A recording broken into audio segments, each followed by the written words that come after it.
How would you like to feel like a race car driver when you're driving on the highway in your car? Well, with manual transmission, you can do just that, but there's just one problem. There's not many manual transmission cars left, and there's not many people that know how to drive them. So, with this, I'll teach you how amazing manual cars are and why you should switch.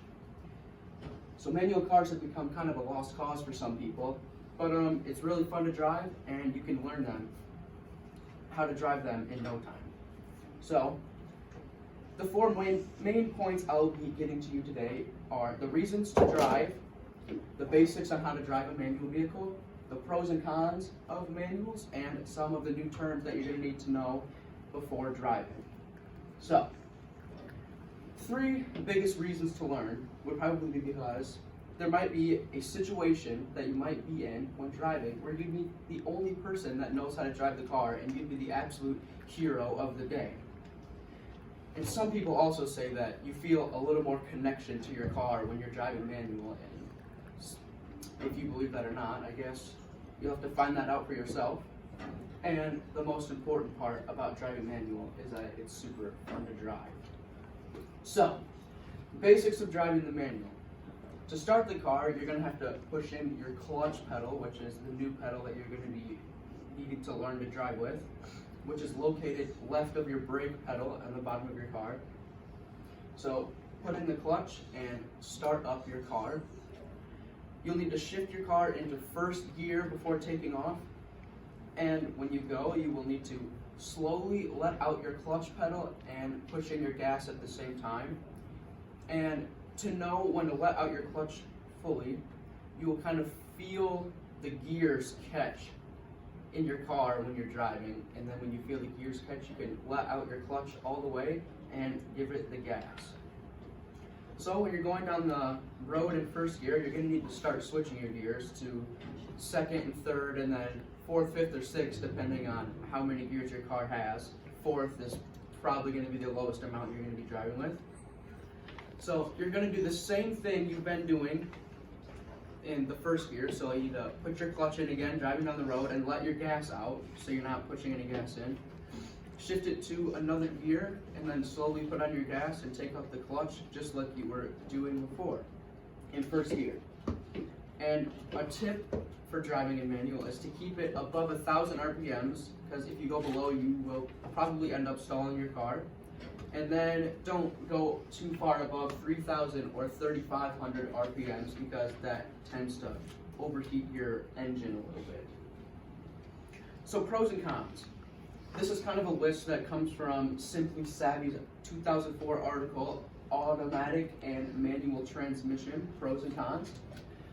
So the pros is that it keeps you a little more focused on driving, and it kind of keeps your temptation away from texting or eating or other sorts of distracted driving. Some say you usually get better mileage with manual cars, and I'm not sure if that is 100% or not, but most people say that it's pretty true. Manual cars are less expensive to buy and less expensive to keep up. To do work on manual cars, it doesn't cost as much at the mechanic, and when you purchase, you don't have to spend as much money as you would on an automatic car.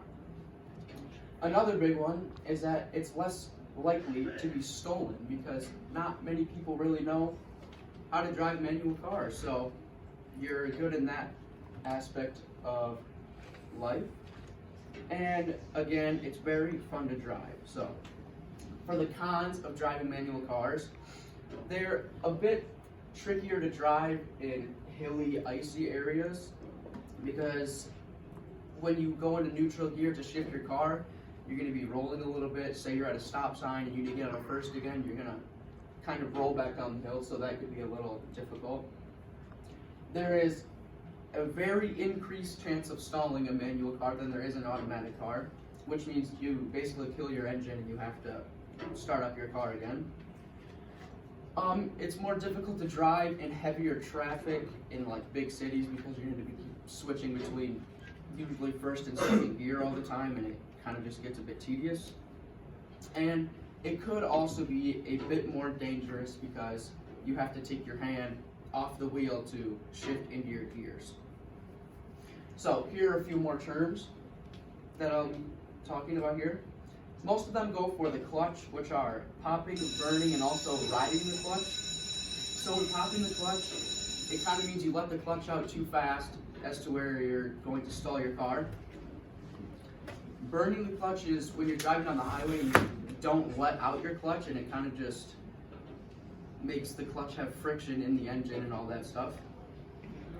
And riding is when you kind of rest your foot on the clutch without pushing it in. That also creates a bit of friction and burns out your clutch. Stalling, which we've already went over, which is killing your engine in the car. And grinding gears is more for like semis, but it's kind of when you have a hard time putting it in gear and your gears making loud, grinding, nasty noise. So again, manual cars have become a lost cause, but you can be the bringer of most manual cars. So my challenge for you is to find someone with a manual car and have them teach you how to drive and use the tips that have been given for you in this presentation.